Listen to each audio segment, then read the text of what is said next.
La pornographie et la masturbation, sont-elles bénéfiques ou non?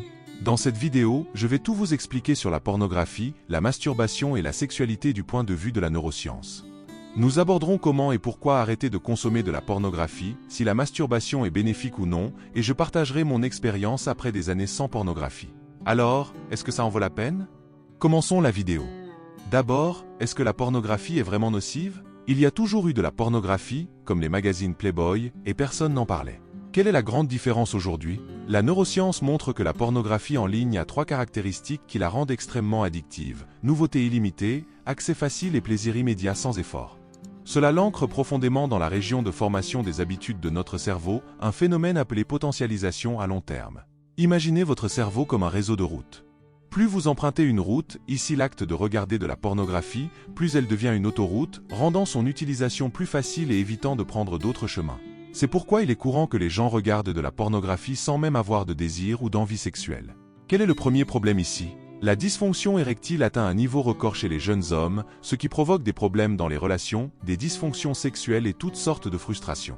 Pour beaucoup de jeunes, leur première interaction sexuelle se fait à travers un écran.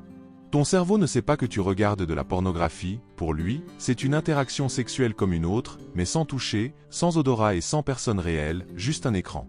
Quand tu interagis ensuite avec une personne réelle, ton cerveau ne sait pas comment réagir correctement car il n'est pas habitué, alors qu'il est habitué à interagir avec un écran des centaines de fois. Mais ne t'inquiète pas, il y a de l'espoir. Un autre aspect important est la neuroplasticité, c'est-à-dire la capacité de ton cerveau à s'adapter aux stimuli que tu lui donnes. Cela influence ta psyché et la manière dont tu interagis avec les gens sans que tu t'en rendes compte. Sans t'en apercevoir, tu auras une vision beaucoup plus dopaminergique du sexe et des personnes, ce qui te lie à ces comportements sans que tu t'en rendes compte. Je te dirai que c'est très libérateur d'éliminer cet élément obsessionnel de ta vie. Tu verras tout avec beaucoup plus de plaisir et tu profiteras de la simplicité de la vie. Pourquoi cela arrive-t-il? La pornographie provoque des pics excessifs de dopamine suivis de chutes, ce qui te pousse à vouloir répéter ce comportement, créant une habitude addictive. Ensuite, ton schéma de dopamine devient beaucoup plus phasique et moins tonique. Cela signifie que tu désires toujours quelque chose, ce qui rend beaucoup plus difficile de se concentrer sur le présent. Un autre point est que cette neuroplasticité change la manière dont tu interagis avec les gens.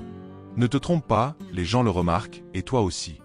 Nous sommes faits pour percevoir les nuances dans les expressions faciales et le langage corporel des autres, alors sans t'en rendre compte, cela peut t'empêcher de connaître quelqu'un. Un point que beaucoup me mentionnent est « Rafa, pour toi c'est facile, mais moi, je n'ai personne, que faire ?» Écoute, le plaisir est différent du bonheur. Si tu mènes une vie à la recherche de plaisir hédoniste, cela te plongera encore plus dans la frustration à long terme. C'est là qu'intervient la question de la foi, que ce soit en la religion, en la vie ou en toi-même. Pourquoi ne pas te donner une chance? Essaie de passer 30 jours sans consommer de pornographie. Et qu'en est-il de la masturbation? Si tu le fais une fois avant de dormir juste pour te détendre, cela signifie probablement que tu te médicamentes toi-même pour dormir et oublier tes problèmes. En réalité, il y a probablement un problème interne qui t'empêche de dormir. Généralement, la principale cause de l'insomnie initiale, cette difficulté à s'endormir, c'est l'anxiété. Plutôt que de l'affronter et de traverser cette friction limbique, ce processus méditatif qui peut être inconfortable et douloureux, tu préfères te masturber, t'éteindre et dormir. À court terme, ça fonctionne très bien, mais à long terme, d'après mon expérience, cela te causera de la frustration. À un moment donné, ce problème refera surface. Ton cerveau s'est adapté à la pornographie au fil des ans, et si tu décides d'arrêter mais que tu continues à te masturber, tu retourneras probablement à la pornographie à un moment donné. Selon mon expérience, la seule façon de vraiment arrêter était de m'engager à 90 jours sans pornographie, parce que je voulais voir si cela fonctionnait vraiment. Il semble que 60 jours soit un chiffre magique en termes de neuroplasticité pour se débarrasser d'une habitude. J'ai donc tout arrêté, y compris tout stimulus sexuel, et c'était la meilleure décision que j'ai prise. Cela a été un véritable tournant pour moi. C'est ici que la question de l'énergie sexuelle entre en jeu. Il y a beaucoup de spéculations à ce sujet, comme celle de Napoléon Hill, qui parle de l'énergie sexuelle comme d'une force de création. Si tu y réfléchis, c'est une énergie destinée à créer la vie, mais nous l'utilisons pour nous amuser et obtenir du plaisir. Ne pense pas que cela n'aura pas de conséquences. C'est une énergie avec laquelle tu pourrais créer quelque chose de significatif. Concernant la masturbation et la santé de la prostate, il n'y a malheureusement pas suffisamment de preuves pour affirmer que ce soit bénéfique. L'étude sur la relation entre la masturbation et la santé de la prostate est en réalité une étude de population qui a analysé un groupe de personnes avec une fréquence d'éjaculation plus élevée. Il est important de souligner qu'il s'agissait d'éjaculation et non nécessairement de masturbation, ce qui est très différent. Il existe même une discussion scientifique sur le fait que la masturbation soit réellement naturelle. Des études sur les primates montrent qu'ils se masturbent davantage lorsqu'ils sont en captivité et stressés, ce qui est similaire au mode de vie moderne que beaucoup de gens mènent aujourd'hui. Cette étude de population a indiqué que les personnes qui éjaculaient plus de 21 fois par mois avaient moins de cancer de la prostate.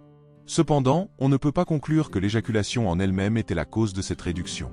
Il est possible que ces personnes aient été en meilleure santé, qu'elles se soient mieux nourries ou qu'elles aient été plus attirantes et donc aient eu plus d'accès au sexe, ce qui aurait pu influencer les résultats.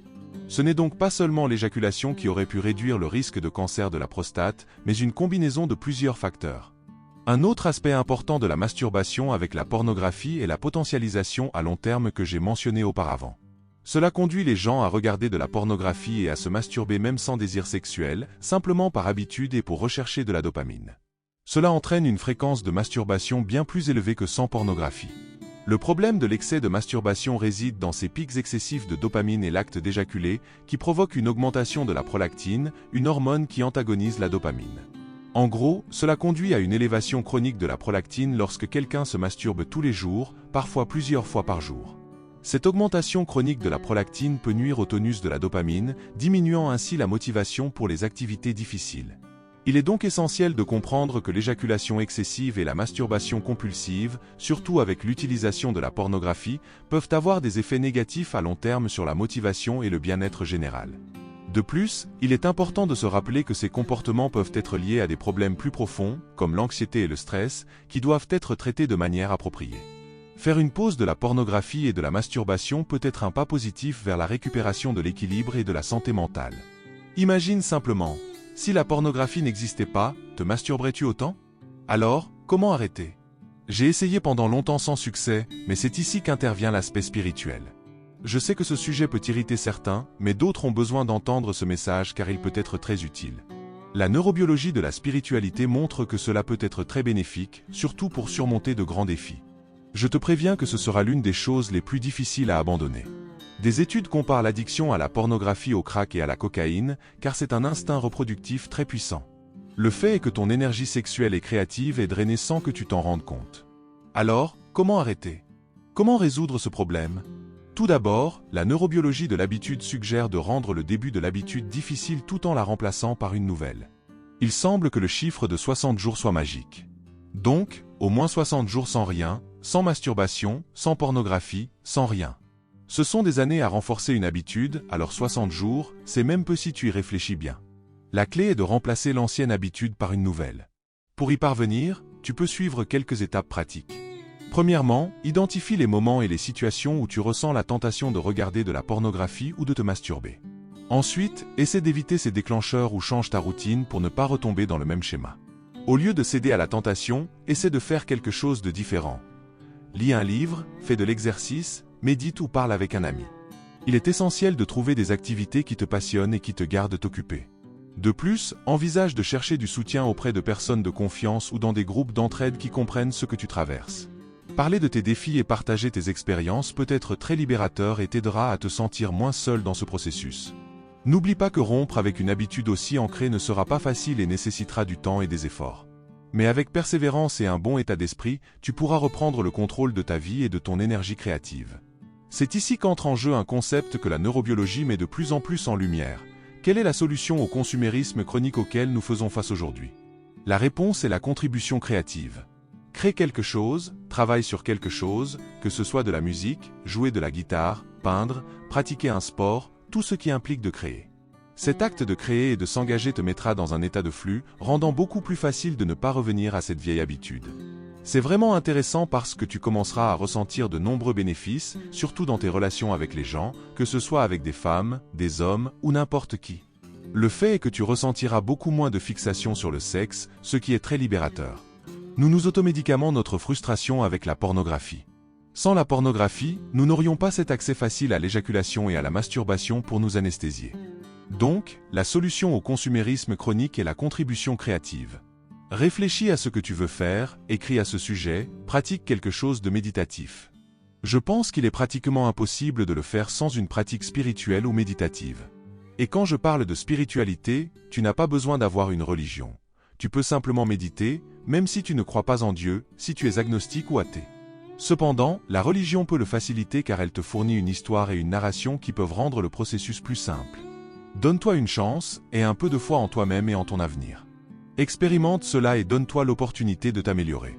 La pornographie et la masturbation peuvent sembler des solutions faciles à court terme, mais à long terme, elles peuvent avoir des effets négatifs profonds sur ta vie et tes relations. La clé est de rediriger cette énergie vers quelque chose de créatif et positif. Fais un pas en avant et défie-toi.